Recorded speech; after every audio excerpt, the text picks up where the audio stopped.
How to reset the home screen layout on your iPhone. In this video, easy step tutorial if your apps are disorganized or you want to restore the default home screen arrangement. This guide will show you exactly how to reset your iPhone home screen layout using the built-in iOS settings. So first you have to just open your settings. So after opening the settings, now you have to just here scroll down and find the general options. Click on the general options. So after click on the general options, now you have to just here scroll down and you have to just find here a transfer or reset iPhone. Click on the transfer and reset iPhone.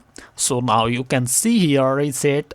Click on the reset. Now you can find here, you can see reset home screen layout. Click on the reset home screen layout options.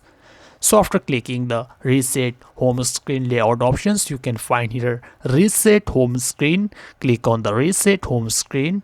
After clicking the reset home screen, so now you have to just go to the back. Now you will see, you can here your home screen will be fixed. So this guide will tell you easy step. So if you want this video liked, then please like this video and subscribe to the channel. Genuine guide for more iPhone tips, iOS tutorials and technology guides. Thanks for watching the video.